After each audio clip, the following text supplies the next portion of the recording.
In the back, yeah. So, okay. I noticed that when you showed the activity diagram, Yeah. that below the disk there were much larger error bars than above. Huh. And also, when you were showing the map from Hayden Planetarium, there were significantly fewer red dwarfs beneath than above. Is that just because you spent less time looking, or is that significant? So the question was that in a diagram where I showed the stars above the galactic plane, so above the Frisbee and below the Frisbee, and again in the image from the American Museum of Natural History where you actually saw the stars, that there were fewer stars below the plane, and here the actual error bars are larger. That's a great question. And the answer is it is indeed that we spend less time looking, and that we actually, most of the survey is actually looking out of the top of the galaxy. Part of because we live in the northern hemisphere, and that's a large piece of what we do see is the upper part of the galaxy, but we also do just spend a lot less time. The Sloan Digital Sky Survey, spends less time there. So that's both why you saw fewer stars and lower error bars, and it highlights the power of large samples. You can see here when you have huge samples, the actual error bars on a plot like this get much smaller. When you have very few stars, and by few stars, this bin still probably has many hundreds of stars. It doesn't have the 4 kids on the swing. It probably has a few hundred, but yet the error bars are still pretty significant. You need samples that are thousands, tens of thousands, starting to approach millions for some questions to really answer some of these big questions. You need the big surveys. It's a great question. Would you expect that it's homogeneous then in both directions?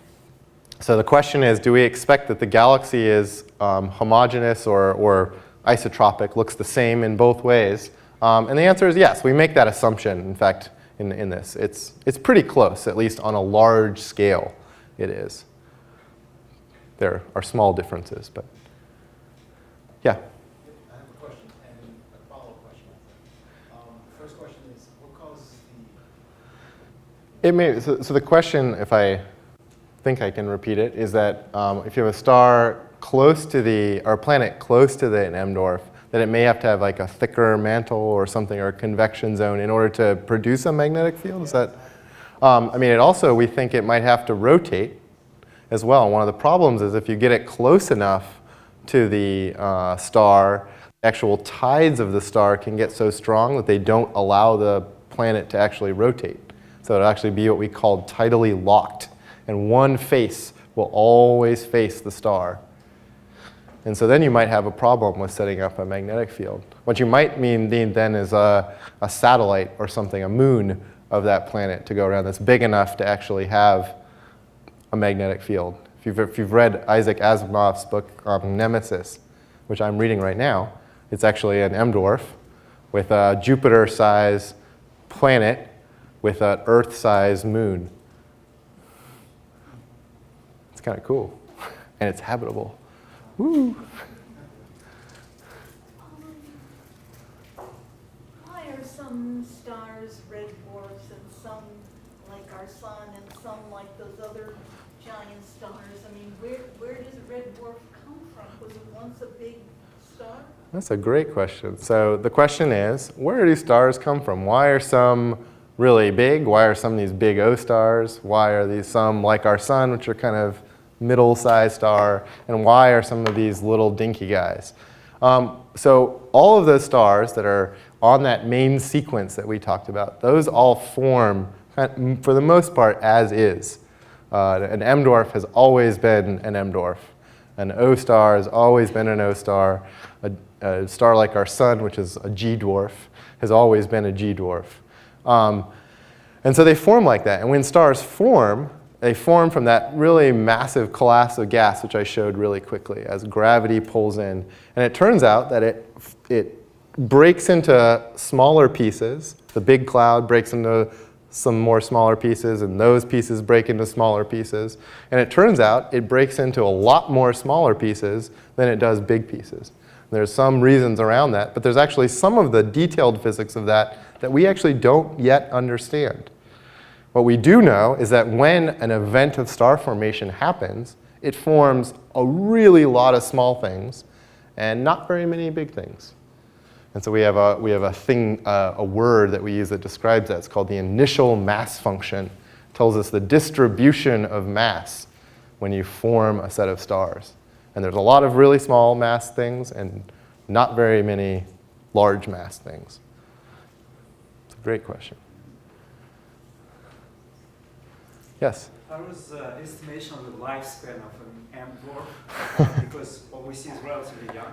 That's right. So how is the estimation of an M dwarf made when all we see is the oldest ones we can see can only be 14 billion years old, right? And the galaxy likely isn't probably that old itself. So we're looking at a very small fraction of the total lifetime.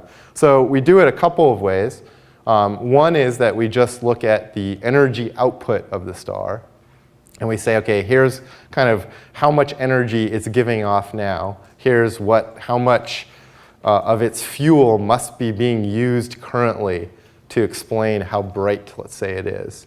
And if we know about how much fuel there is, what its mass is, how much gas is there to actually spend, we can do a kind of simple equation, simple problem and say, all right, if it's burning about this much fuel and about at this rate, and it has this much, how long will it last? That's kind of the simplest way to explain. And there are some complicated models about the interiors that we do as well. But the biggest way is just to say, here's, and if you do that calculation with the sun, if you say, here's how bright the sun is, and here is about how much fuel is available, you actually get very close to the right answer. Our sun is going to last a total of about 10 billion years, and it's about halfway done. It's about 5 billion years old. Just under that. 4.56, if you want to be. But we get that from meteorites and not from the method I just described.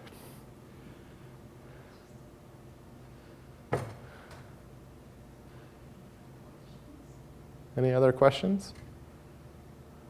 Yes? I think this shouldn't be on the record, but you know the movie Red Dwarf? I know. So the question.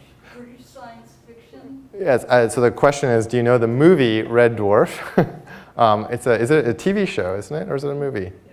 It's a TV show. Yeah, I've seen a couple episodes of it, but yeah, I do know that. Require your graduate students to see it. I have not, but maybe I should. Sounds like it. I'm reading this book right now that takes place around an M dwarf, so I should definitely have them read that because it's pretty exciting and it's very accurate.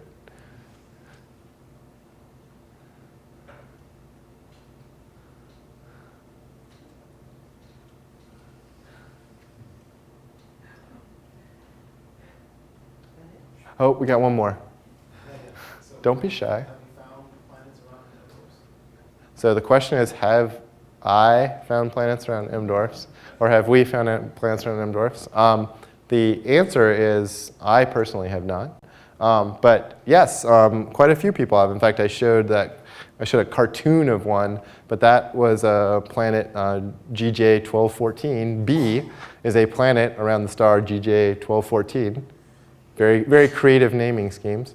And that's a planet around an M dwarf discovered by a professor over at Harvard, Dr. David Charbonneau, found a planet. And he's found a couple of planets around M dwarfs. And there's probably a handful of them. They're very hard to find from the traditional ways of finding planets. The traditional way was to actually, as the planet goes around the star, it kind of makes the star wobble a little. And it turns out it's really hard to actually do the observations needed to actually measure the wobble on the M dwarf because they're so faint. You need to use ginormous telescopes, and even the biggest telescopes can only do like maybe the closest couple M dwarfs because they're so faint. Turns out a better method is the transit method, where if you have the disk of the star here and the planet passes in front of it, it makes the light dim from the M dwarf. It turns out M dwarfs are actually way better than any other star for doing that because it turns out the ratio of the size of the planet to the star is actually bigger than for any other star. for any other stars. It turns out that as you shrink down things like planets and stars, you get to a point where you actually can't shrink them very much. So you make them less and less mass, but they have about the same size. So Jupiter actually is not that much. I mean, it's smaller than an M dwarf, but it's actually not percentage-wise. It's much, much less massive than an M dwarf, but actually not that much smaller than an M dwarf. So if a Jupiter passed in front of an M dwarf, it would make it dim by a lot more than if it passed in front of a solar-type star, like the sun. And so that method, which is the method that Professor Charbonneau over at Harvard is using, is much more effective for low-mass stars. And so we just have to look at more. All right, let's wrap it up. See ya. Thank you.